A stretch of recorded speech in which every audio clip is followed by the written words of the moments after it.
Okay. Well, like I said, my name is Melissa Porter. I'm a museum program manager here at Brucemore. Tonight, we're going to be focusing on women's history, especially an opportunity to get to hear some of these stories of these incredible women who helped to shape not only Brucemore's story or even Cedar Rapids' story, but the stories of their communities and their legacy within their communities. Now, I could easily spend much longer than you would like to hear telling you all of these stories. There are too many incredible women to include all of them in a single presentation, let alone to tell all of their stories completely. But I think this will be a good opportunity for us to get a little bit farther into some of these stories than we might have been able to in some other formats. If you go purely by the numbers, women have always played a significant role in Brucemore's history. In the nearly 100 years that Brucemore was a private residence, women owned the estate for about 80% of that time, which means they've really created an astonishing contribution to the history of the estate. And today we're going to focus on some of those stories. Since Brucemore stopped being a private residence in 1981, Brucemore became part of the National Trust, and since then it's been operated as a local nonprofit site. We're a cultural center and a historic site. And in those past 40 years, we have really been making the most of the legacy of many of these incredible women. Our mission is to engage, to inspire community interaction with history, preservation, and the arts. And a lot of that comes down to the legacy that was started by the women we're going to hear about in this presentation. Now, my plan is to tell you some of this history and then to leave some time at the end of our presentation for questions. So if you do have questions, if you want to save them for the end of the presentation, we'll have an opportunity to ask some questions then and have some conversation. If you are not muted, if you would just take a look and make sure you should have a little red microphone with a line through it, that'll let you know you're muted. That way, if there's any sort of ambient noise in your room, it won't be a distraction for anyone else. Okay, on that note, I'm going to begin my presentation where I think many women's history presentations related to Brucemore would begin, with a very significant woman who's at really the start of Brucemore in general, Caroline Sinclair. Caroline Sinclair was born in Philadelphia in 1847. In the 1870s, she moved to the Cedar Rapids area. At the time, Cedar Rapids was sort of in an in-between state. It was no longer a frontier town, but it wasn't really an industrialized city like we've known it to become since then. Instead, she was really there in the early days of Cedar Rapids developing as a community. At the time she moved to Cedar Rapids, she did so because her husband, TM, or Thomas McElderry Sinclair, was starting a meatpacking plant in the area. Thomas's family had been involved in meatpacking plants previously, and he was continuing that tradition and starting a plant here in the area. The plant grew and the Sinclairs did very well within their community during those early years, but unfortunately, a decade after moving to the area, Thomas had an accident on his plant, which led to his death, which meant that Caroline, in her mid-30s, was widowed. She also at the time had 6 young children. Now, I mentioned these personal facts about her life because I think they really make what comes next especially impressive. You see, just 3 years after she was widowed, Caroline Sinclair purchased a plot of land and began building what would become sort of a signature within our community, a building many of you might recognize. She created a mansion on a hill, which today is the mansion at Brucemore. Between 1884 and 1886, work continued on this home. At the time, newspapers were regarding it as a modern home with every modern convenience. It was definitely grand for the scale of the time, but especially for Cedar Rapids at the time. And many people commented on this building that she was creating within the city. Now, what's particularly interesting to me, and this is a sad sort of interesting story, is that while at the time, people were recognizing Caroline Sinclair for creating this incredible mansion. In the decades that followed, some of that fell from public memory. In the mid-20th century, after Caroline Sinclair had passed away and many of her closer relatives had either passed away or moved on, the narrative gets shifted a little bit. In fact, there are newspaper articles, there are actually interviews with people living in the house, and one particular government record, which mentioned this mansion not as being the home that Caroline Sinclair built, but as the home that T.M. Sinclair built, her husband. So Thomas Sinclair was given credit for building this mansion when in fact he had died 3 years before the ground was broken to begin building it, let alone 5 years before anyone had lived within the home. And in that way, it's sort of an interesting story of a woman's accomplishments being confused with those of her husband's. But I also think it does a disservice to T.M. Sinclair and to Caroline. Both of them had their own significant accomplishments in shaping the history of Cedar Rapids and in shaping their communities. And it sort of it belies the accomplishments of Thomas as well as Caroline. He did his own incredible things for the community in starting that meatpacking plant, which really helps shape the community as a whole. But then, of course, it also diminishes Caroline's accomplishments in creating this history and in starting the estate that we've all come to know and love today. So Caroline Sinclair really gets the credit for beginning the property that would become Brucemore. She built this home, and between 1886 and 1906, her family split their time between living here in Cedar Rapids in the mansion and traveling out east where many of her children were attending school. By 1905, Caroline Sinclair was looking for different options for the home. The family was always very philanthropically minded, and Caroline Sinclair certainly was herself. She explored options to see if she could sell the home at a discounted rate, possibly to turn into some sort of a care facility or into an orphanage. Unfortunately, those plans fell through, but she was able to find a different buyer in 1906. In 1906, the Douglases moved onto the property, and they began a new chapter in the estate's history. When I mentioned the Douglas family, this is really the group of people I'm talking about. Over here on the far left is Irene Douglas. Next to her is her husband, George. Just below George is their daughter, Ellen, and their older daughter, Margaret, is next to Ellen. Their youngest child, Barbara, would actually be born about a year after the Douglases had moved onto the property. She's not pictured here yet, but we'll talk about Barbara plenty throughout the course of this presentation as well.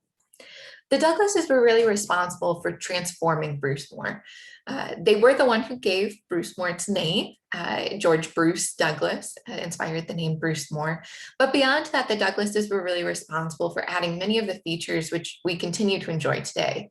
When they moved to the property, Caroline Sinclair had about 11 acres of land, and the Douglases over time expanded that up to 33 acres. And expanding the footprint of the property, they added many features, including gardens, they expanded the orchards, they added a pond, and they added many of the outbuildings which still grace the site today.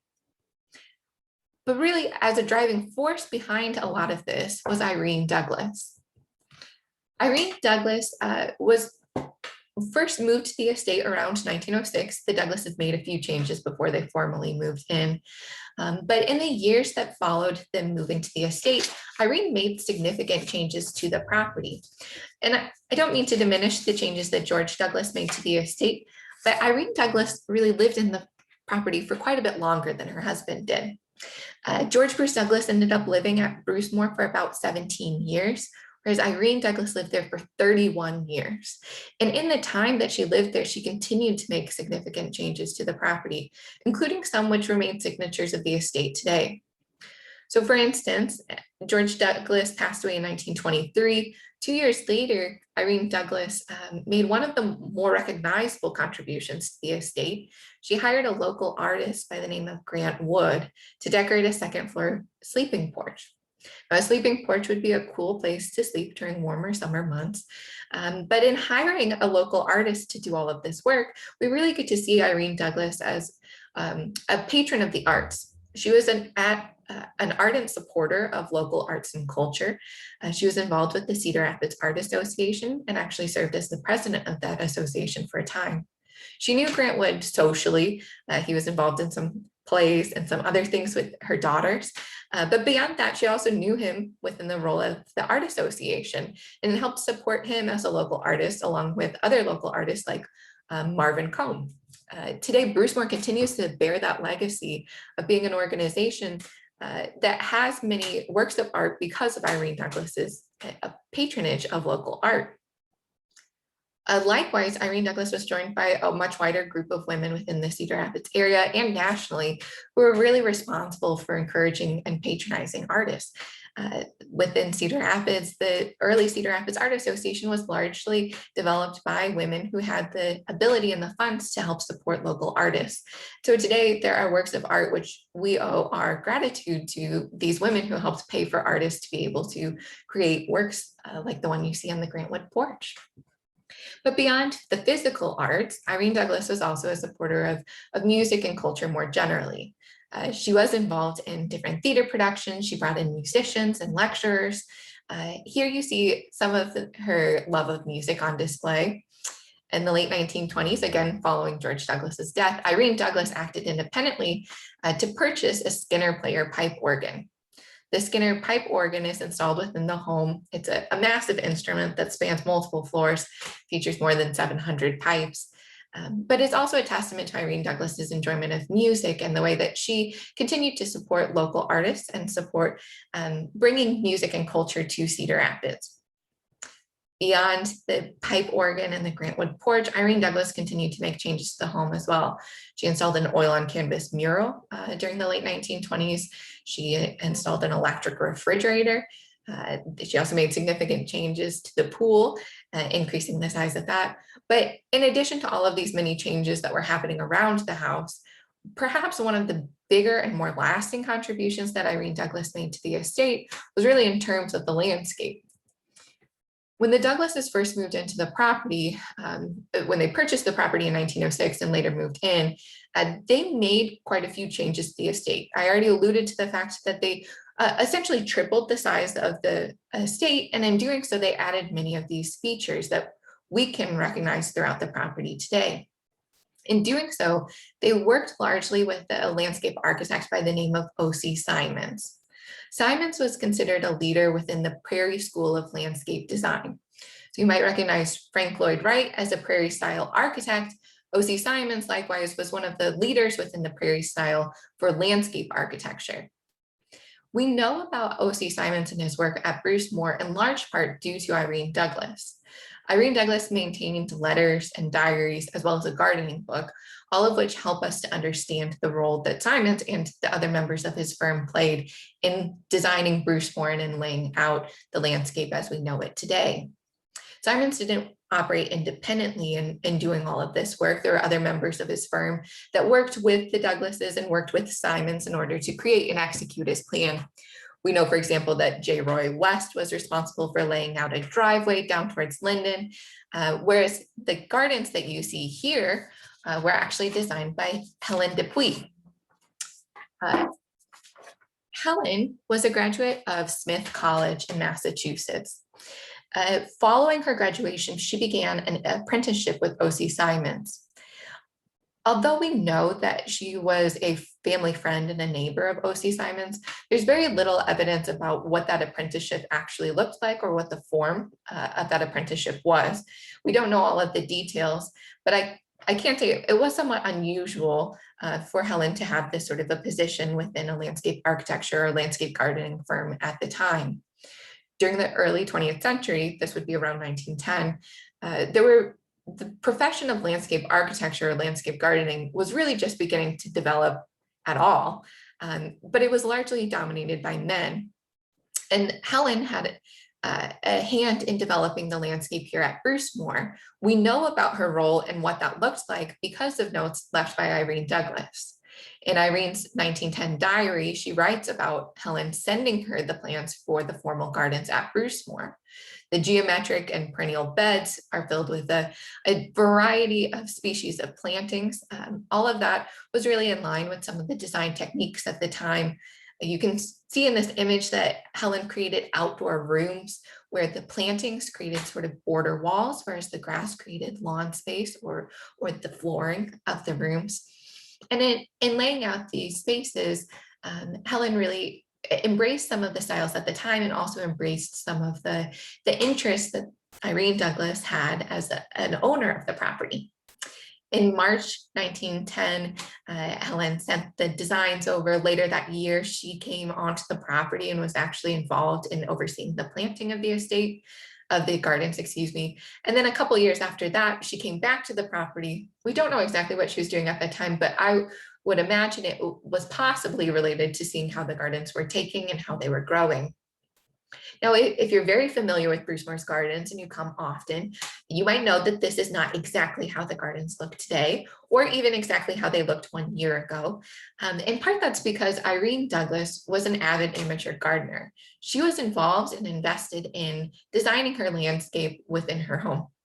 She wanted to be involved in some of the decisions about what types of plants were used and what types of flowers would grow at particular seasons and things like that. And so she would often make small changes to the design of the estate throughout the time she was living here.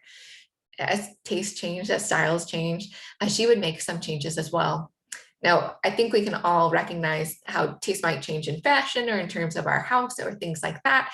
I'm always a little harder pressed to understand changing styles and trends within landscape gardening, but certainly they happen. And so in time, Irene Douglas made some changes to the estate as well. But really, anyone who comes to Brucemore and visits the formal gardens can know that in the experience you have there, we really owe a lot to Irene Douglas and to Helen Dupuy for forming that initial garden and for having that vision for how the landscape and that particular section of the landscape would be developed. But Irene Douglas's passions didn't end with art and patronage of the arts, nor did they end with gardening. In fact, she had yet another hobby. Now, I use the term hobby, but really I know that can encompass quite a large swath of ideas. You know, I could say bookbinding is my hobby if I picked up a stack of papers and a sewing needle and started sewing them together with a cardboard cover, but that is very different than the type of hobby Irene Douglas employed here with bookbinding. For Irene Douglas, bookbinding was not just something she did casually, it was something that she really committed to learning about and to learning about from experts within the field. She dedicated her time, her passion, her interest, and her money to learning how to bookbind and how to do it at a high degree. She traveled to New York, where she worked with leading females within the bookbinding world, including Miss Florence Foote and Miss Emily Preston. At the time, bookbinding was really, it was a longstanding craft, but I think that Irene Douglas was getting involved in it at a time when there was starting to be a shift. Prior to the start of the 20th century, really women were largely excluded from bookbinding as sort of an art. They might be involved in more of the mechanics of it, but not so much in the artistic creation and design that goes into the entire process.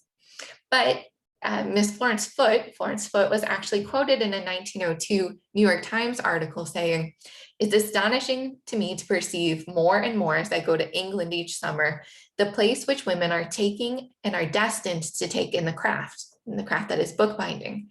It is absolutely suitable for women." Irene Douglas went to New York and studied with Florence Foote, among other people like Helen Haskell Noyes, who you see here. And in doing so, she really learned about the process.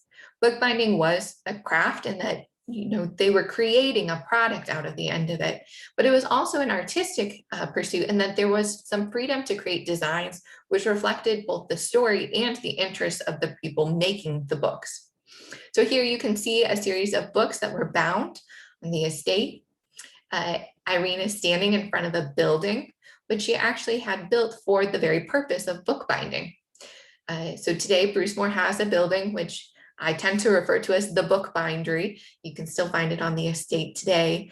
The bookbindery was used in part as a bookbindery. I'll keep using that same phrase, a place where Irene could create these books that you see on display here. But then it was also used as a squash court. Later on, that same building was converted into a private residence. And today you can still sort of see some of the hallmarks of each of those features within the building's timeline. Irene's books are a great representation of some of her interests and skills. And today you can continue to see them on display within Brucemore. If you go on a tour of the mansion, you'll be able to see several of her books on display in the library, including this set here, as well as some works, the complete works of Shakespeare, which she bound, and those are in the library as well. So if you're going through the library and you're enjoying the beauty of that space, again, I would ask you to look to Irene Douglas as one of the figures responsible for creating that space and creating that enjoyment that we can still have from that space today. And in addition to all of her hobbies, Irene Douglas was also defined in part by her role as a mother. During the time that she was living at Brucemore, she gave birth to a child, Barbara. She became the youngest of the 3 Douglas children. You can see these 3 children all together here. They're sitting in the library, actually, at Brucemore. On the far left is Ellen, then Barbara, the youngest, in the middle, and Margaret, the eldest, sitting next to her. When the Douglases moved onto the property, Margaret was already 10 years old. She spent more of her early time at Brucemore doing slightly different activities than her younger sisters. She would play tennis, she would go ice skating on the pond, and be involved in some different activities, spending time with friends. Whereas Ellen and Barbara, really as the younger two, they spent more of their life growing up on the estate. Many of their early formative years were spent around the property. And much of their time was also spent with Ella McDaniel. Ella was a trained nurse hired by the Douglas family in 1909, shortly after Barbara's birth. Ella, it's hard for me to call her that because more commonly the family referred to her as Danny the nanny. Danny served as a nanny for the family. You can see her photographed here with Ellen and Barbara out for a little ride. Danny was hired by the family, as I said, in 1909. Ultimately, she would work for the Douglas family for about 20 years. During that time, her role changed slightly. The Douglas children were growing up. The youngest of the children was 20 years old by the time she left. And so her role shifted slightly and she took on other responsibilities. But as a nanny, Danny really had a unique position within the serving class. While the Douglases were living at Brucemore, they generally employed about 4 to 5 people within their household staff at any given time. There were also occasionally people who worked on the gardens and landscapes, as well as chauffeurs beyond that number.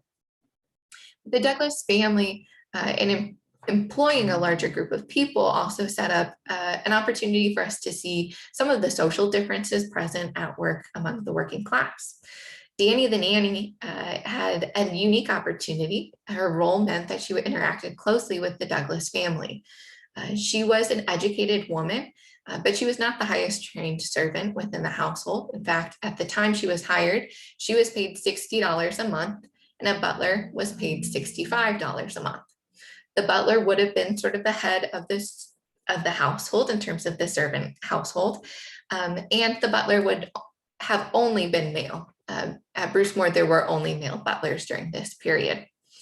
So while Danny had the opportunity to create close connections with the family, she interacted regularly with not only the Douglas children, but also Irene Douglas.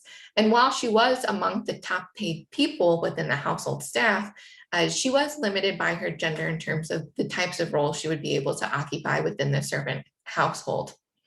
She made more than the coachman, who was a man, made more than the gardener, who was a man, also made more than the female cook or the maid, but still she would not have been able to shift in roles to take over that position as butler because it was generally reserved for a man. Likewise, Danny was able to occupy this position in part because she was so trained. She was a nurse before she was hired to work within the household. But beyond that, she was also a native-born Iowan. She was born within the country and she spoke English as her first language. And both of those things played into the social hierarchy at play within the servant class. There were fewer opportunities for recent immigrants or for the children of recent immigrants in working within households than there were for people who were native born, as the phrasing was often used at the time. So Danny was able to reach sort of this level within her career, but really her position shifted over time. She maintained a close contact with the Douglas family, but as the Douglas children grew up, her roles within the household changed too. After 20 years of working with the Douglas family, eventually Danny decided to move on to her next role. She actually moved to California and started a different sort of life there. And in doing so, she didn't leave the Douglas family completely behind. In fact, she continued to write letters to members of the Douglas household. That also helps us get understanding into what Danny's life was like, both working at Brucemore and in the years following. Danny was also significant in that she kept a diary, a multi-year diary, while working at Brucemore. Generally speaking, it's a little bit harder to understand the lives of the working class people in the early 20th century because fewer records exist of their lives than we're privy to with, say, the extremely wealthy. And so Danny was keeping a diary at the time, which provided us glimpses into what her life and work was like. Often they were short little glimpses like the one you see here. They're talking about going sledding at the country club. But it does give us a sense of who was involved in the household and what the different roles were in terms of what she did on a daily basis and what some of the other servants did in their day-to-day lives. Danny's not the only servant who worked at Brucemore who left us incredible records which provide wonderful pictures of what life was like during this time. A generation later, Agnes White served much the same role. Agnes White moved to Brucemore because actually her father took a position here in the early 1920s. In the early 1920s, Archie White was hired as the head gardener at Brucemore. At the time, the Douglases had a servants' duplex, which was a section of housing. It was a multi-bedroom house, two actually, side by side, that's what a duplex would be. But those multi-section houses provided families of servants with a little bit of privacy and an opportunity for them to interact as families. So in the early 1920s, Archie White moved into one side of the duplex with his wife, Jeannie, and their children, Agnes and Ed. Agnes actually spent a lot of her life growing up on the property. Archie worked from the 1920s until 1937 when Irene Douglas passed away at Brucemore. And in doing so, we really get a glimpse into what life was like for Agnes to grow up on the property. Agnes was not one of the wealthy members of the household living within the mansion. She was a child growing up with a father who worked for the Douglas family, who worked on the estate. But yet we get to see glimpses of what her life was like at Brucemore in a different way than some of the other people who are living on the estate at the same time. In fact, we know that Agnes was able to spend some time at Brucemore and to enjoy some of the amenities of the site because we have great pictures from her as well as oral history that she provided several years ago, which gives us glimpses into what life was like for her. So here you can see her dress for graduation. And I am also a particular fan of some of these photos. You can see here a pool party happening outside of that pool that Irene Douglas had recently installed. Irene made a note to the White family and some of the other servant families living at the property at the time that whenever they were away on vacation, they were more than welcome to use the pool. And then you also see some of the children out here ice skating on the pond. I would not recommend that at all anymore, but at the time they were out there ice skating on the pond. So just an interesting glimpse into how these children grew up on the estate. Their experiences on the property were different in some ways, but similar in others to the experiences that, say, Barbara, Ellen, and Margaret had growing up within the estate as well. Barbara Douglas was actually born after her parents moved to Brucemore, so she spent much of her early life growing up on the property. She went to an elementary school in town, all of the Douglas children did, before attending a finishing school. She went to Miss Porter's finishing school. Barbara really pursued many different interests over the course of her life and is often remembered for her love of music, which we obviously saw in Irene Douglas and then some of the contributions she made to the house, as well as her personality. Barbara's personality seems to be a resounding feature among people who knew her personally. As Barbara grew up, she attended the French school in New York. She also attended the Diller Quayle Music Academy. And then eventually she moved back to Cedar Rapids. While in Cedar Rapids, she continued to be involved in a number of groups, including the Cedar Rapids Garden Club. Irene Douglas was also a member of the Cedar Rapids Garden Club and hosted one of their first garden shows. Actually, I believe the first 2 garden shows at Brucemore. And Barbara was also a member of the Junior League within the area. Barbara's diaries and her letters also, much like Agnes White's, much like Danny's, provide us with glimpses into what life was like growing up at Brucemore. And we would not have those without her commitment to sort of sharing her story. After her older sister passed away and Brucemore became a museum, a historic site, a cultural center, Barbara continued to provide insight into what her life was like growing up on the estate. And all of those memories help shape some of the early tellings of Brucemore's story and help us to understand what it was like for her to live on the property. In much of the same way, her sister Ellen provided us with great insight into what life was like at Brucemore. Ellen was just a little child in arms when they moved to Brucemore. Much like her sister, she attended a local school before going to a finishing school in New York. But unlike her sister, Ellen Douglas actually attended Vassar College. Ellen's story is really fascinating to me. I feel like every way you turn, there's a new bit of information about her that really just makes for a fascinating story. During World War II, for instance, she worked for the mayor of New York, LaGuardia. She was involved in some of the work that he was doing in protecting the city and corresponding with many of the other groups that were needing access to New York as a sort of a central place for transportation and things like that. Beyond her work during World War II, Ellen was also deeply involved in writing. She wrote several books on a wide variety of topics.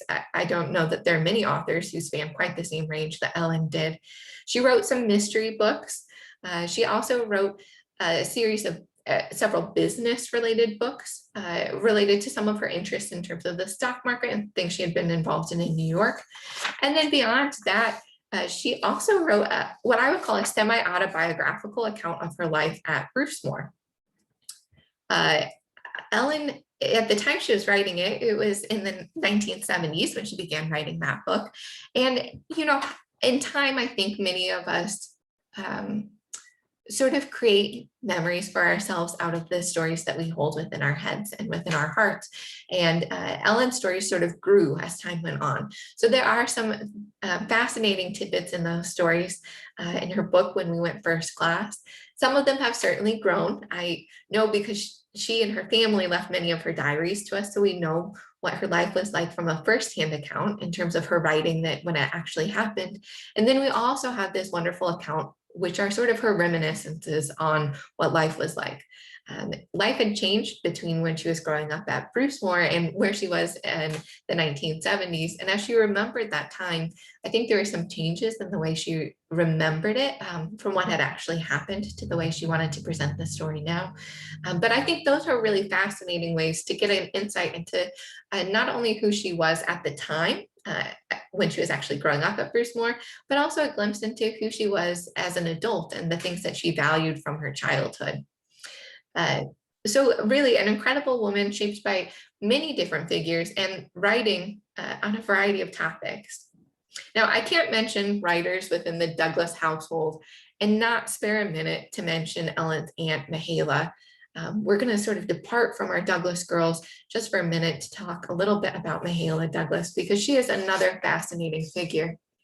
So much like Ellen's life was really brushed with sort of this adventure, and there were many different stories that are fascinating about her, Mahela is much the same way.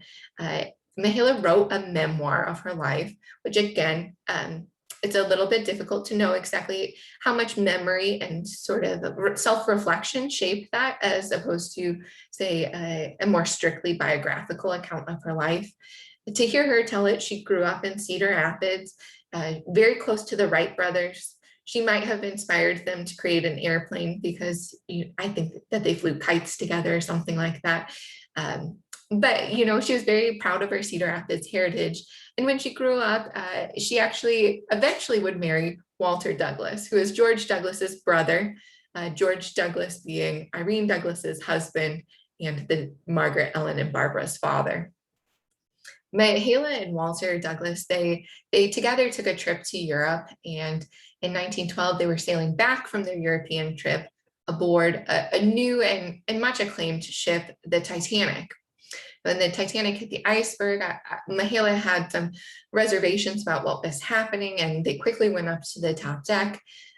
Unfortunately, the Titanic was a tragedy. There were not enough lifeboats for everyone on board, and Mahela was offered a spot on a lifeboat, but her husband Walter declined one. And so the last she saw of her husband was him helping other people onto the lifeboats. He died in the sinking of the Titanic, but Mahela really is incredible in part for what she did in response to that. She gave some testimony regarding what happened. She also wrote some stirring poems regarding her experiences and reflecting on that moment within her life. And then even in the years following her experience aboard the Titanic, she continued to lead a really fascinating life.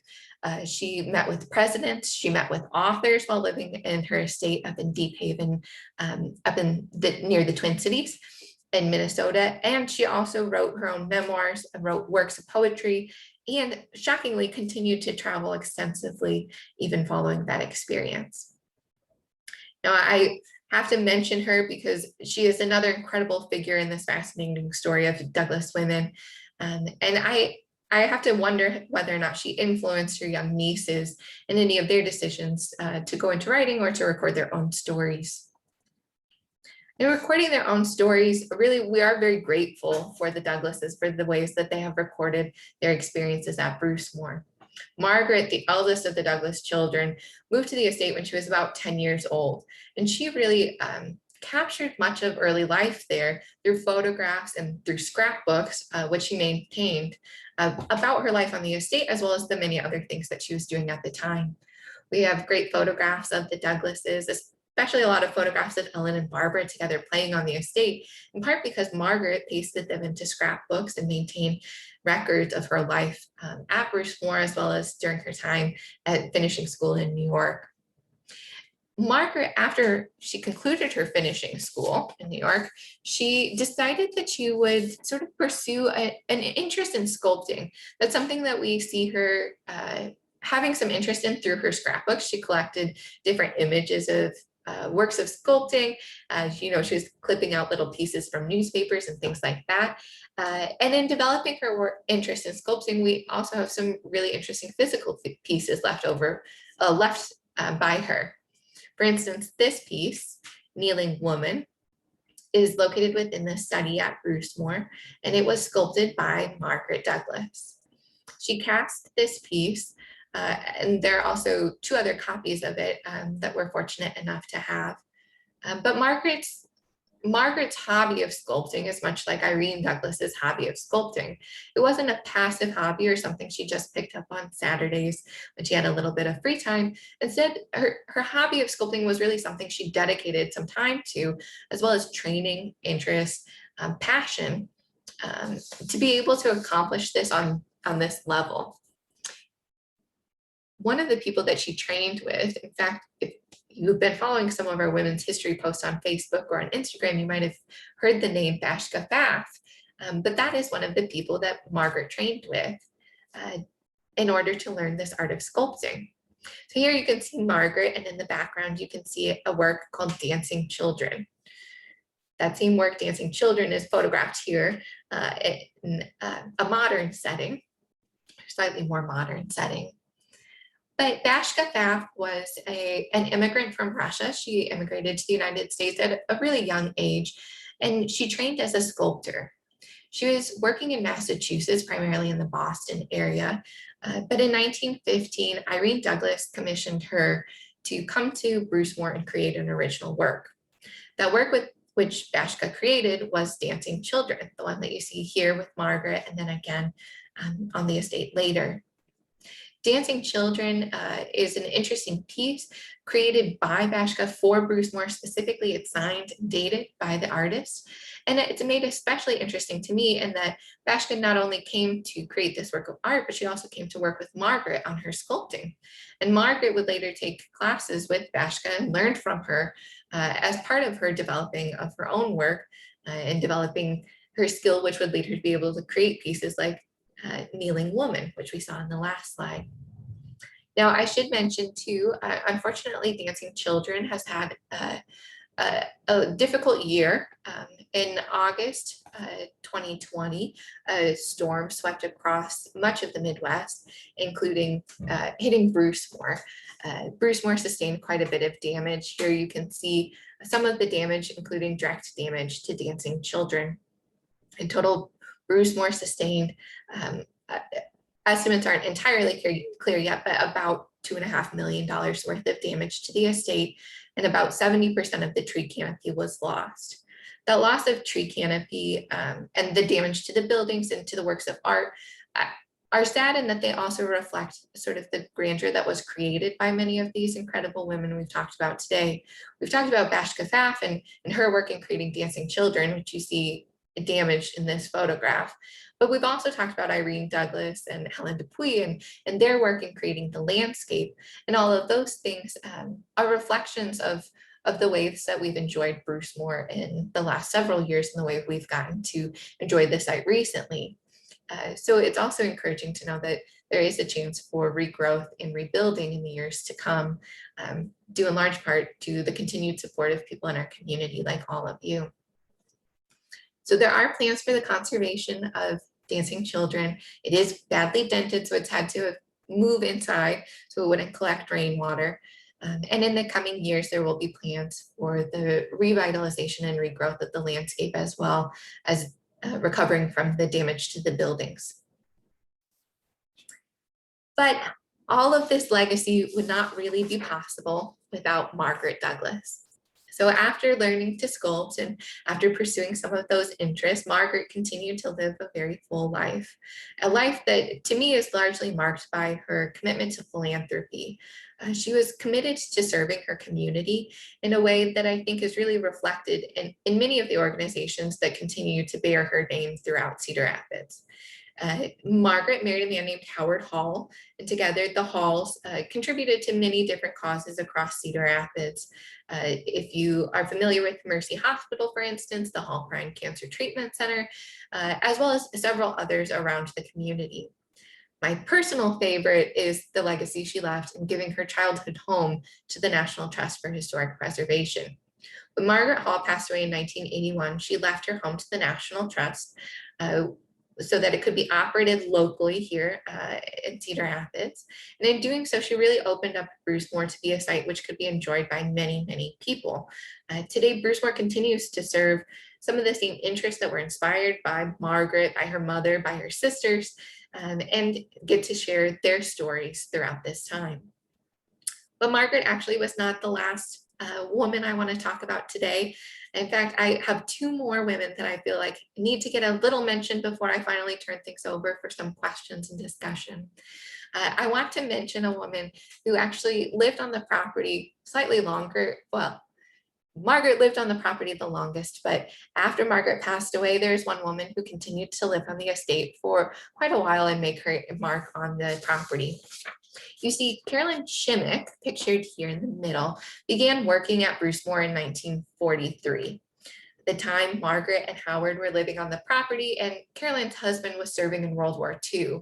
She had initially thought that she would work for the Halls for about a winter, but she ended up staying 50 years. Now, when Margaret Hall passed away in 1981, Caroline was actually living on the property. That bookbindery that Irene Douglas had made for sort of her hobby, for her skill, for her art of creating books, it had been converted into a home, and that's where Carolyn Shimmick was living in 1981. When Margaret Hall passed away, she wanted to grant lifetime tenancy to the employees who are still living on the property, and that included Carolyn Sinclair. So Caroline was actually one of the last private residents on the property associated with either the Douglas or the Hall family. up until 2009. In fact, her primary residency was the Bookbindery. And Carolyn, like many other people I've mentioned so far, has shaped Brucemore's history not only in the actions that she took while living there and in the way that she interacted with Margaret and many other people within the community, but also in the gift of information that she's given to the site.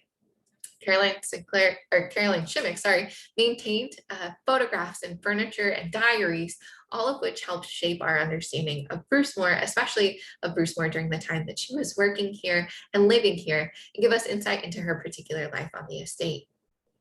But at the same time that Caroline Shimmick was living on the property, Brucemore was undergoing a transformation.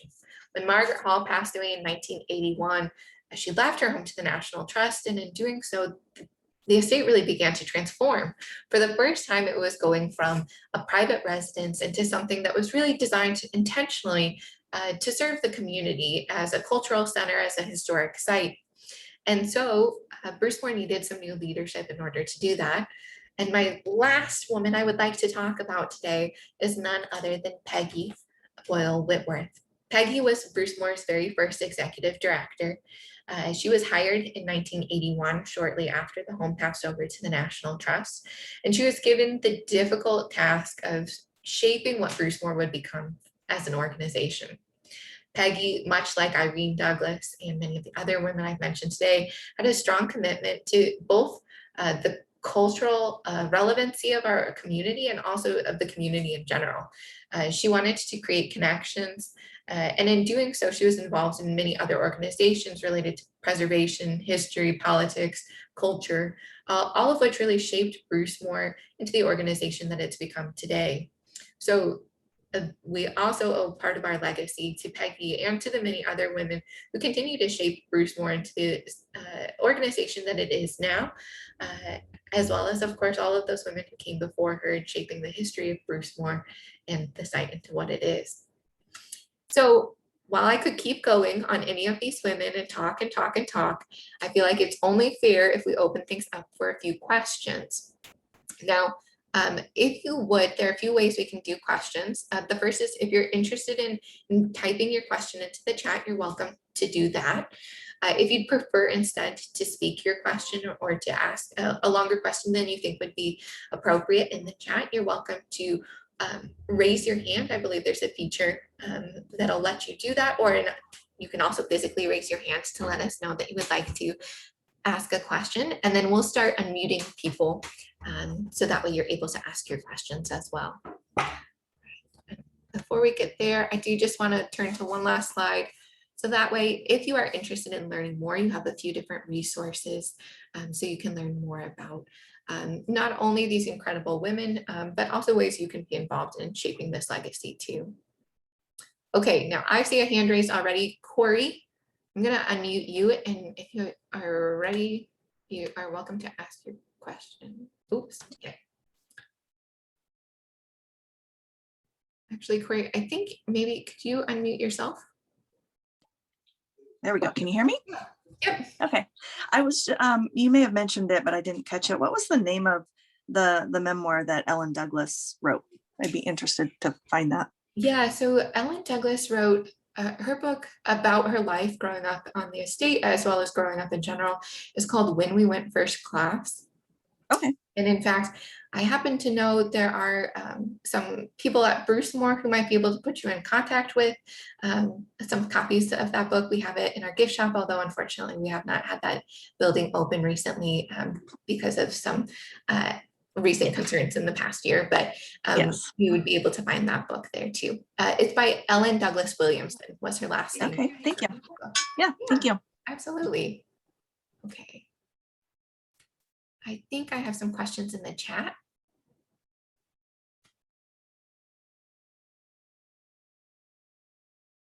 Oh, I'm sorry that it was glitching for you guys. Other questions?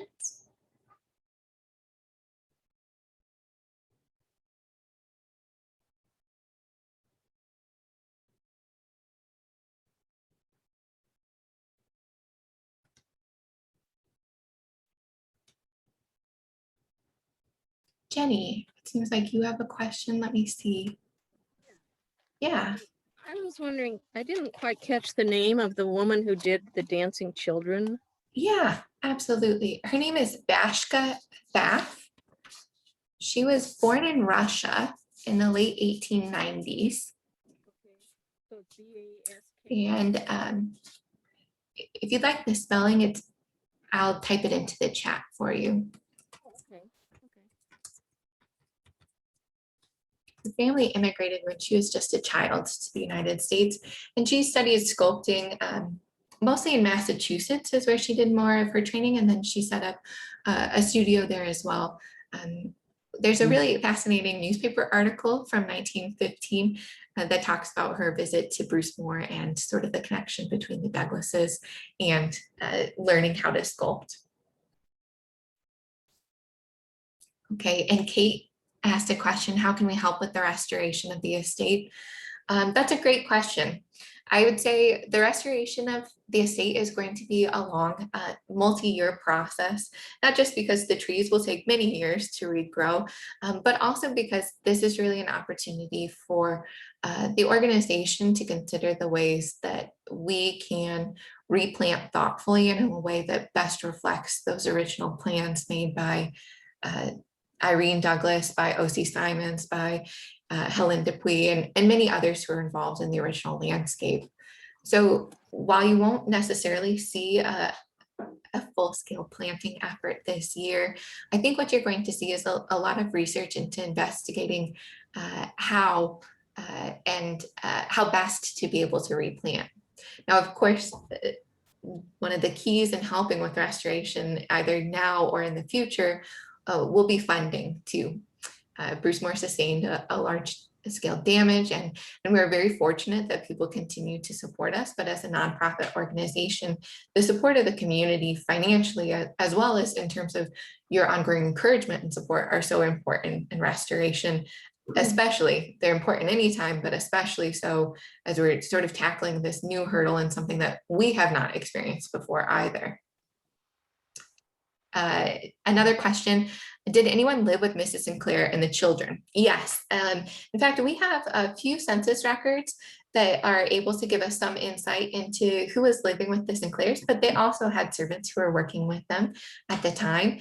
And so they would have had servants probably serving dual roles as maids, as well as serving roles in terms of caring for the children. And in time, the Sinclairs really split their time. Their older sons, as they grew up, they were taking more classes out east. Their children also, the women in the family also attended some schools out east. And so there was just sort of a movement of that family. They went back and forth living at Brucemore as well as living out on the East Coast. And they were able to get to see different parts of the country and experience different members of the household at that time too. I'm sorry, Kate, I missed your last question before I sort of transitioned us. Kate asked, how much do we need in terms of landscape restoration? I think that's a question that's still sort of developing. We know that there are initial estimates in terms of the damage, but in terms of how much that'll cost for replanting, it's a little bit unknown, in part because resources are going to be somewhat scarce within the community for a while because so many people need to replant trees.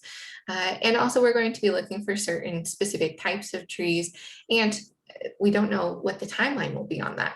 So there will be a long time where staff will need to continue to dedicate time towards restoration as well.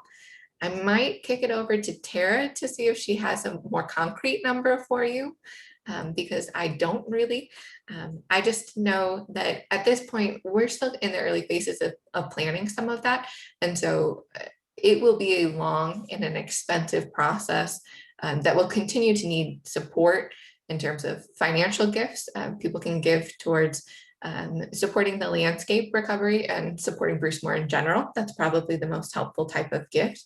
But beyond that, we'll also continue to look for public support. If you would be interested in coming on a tour or attending a program, that's another great way to just remind people that we're here and help inspire other people to love the site as well. If you love a program and you want to invite your friends to it so they come to love Brucemore too, I think that's a wonderful thing to do. That's part of why I love Brucemore is because of the programs that I attended here when I was growing up in the area. Okay. I'm not sure if I'm on mute or not. Can you hear me? Yes, I can. Yeah. Well, I will just make this brief. My parents were friends of the Halls, not real close, but they were invited to a lot of their parties at the Palisades. Also, I was in the very first group of tour guides. The Board of Trustees at first only let the Board of Trustees be tour guides, and then they opened it up to us peons. So I will write you a long note sometime about my early adventures as a tour guide and doing everything. We didn't have any help then, so we tour guides did everything. That would be wonderful. That'd be great. You know, in really looking back at all of these sources, it's incredible to see how much value we have in the histories left to us. You know, the Douglas children wrote diaries, and that's one great way that we get to know about their lives here. It's incredible to think that each of us are also participating in that same history of Brucemore now. So your records about what it was like to be a tour guide here in the early years, that continues that same tradition of us getting to know more about Brucemore and getting to preserve that history for future generations too.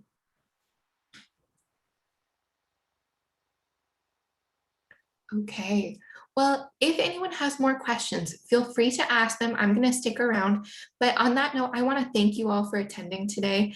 It's a pleasure of mine to always get to share these stories. I absolutely love the people of Brucemore, but I especially love getting to share stories that are some that have interested me for so long, but are not ones that I get to tell every day, mostly because I don't always have a captive audience who's willing to listen to me go on about them.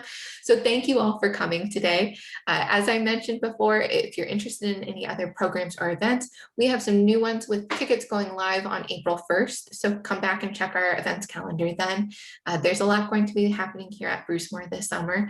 And we hope you'll be interested in that. And we hope you'll come back, visit the ground, see what we're doing, and check in on all of the progress that's happening throughout the estate. Thank you all, and you all have a wonderful evening. Thank you.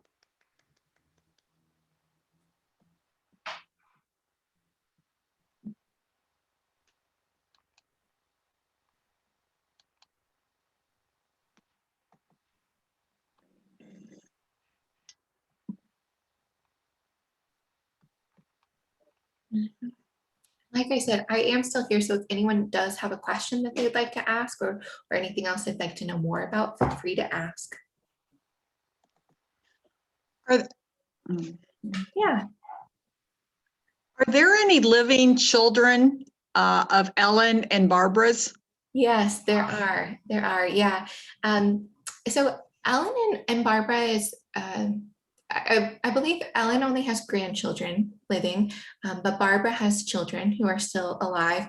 In fact, you might see them if you pay close attention to our Facebook page. Sometimes they'll comment on posts, which is another great way for us to get to learn more about their memories of their mother and grandmother and life on the estate. But really, the family members continue to be a great source for us as well. Many of them will donate diaries and other things like that, which are what allows us to be able to tell stories like the ones we've told today. Thank you. Yeah.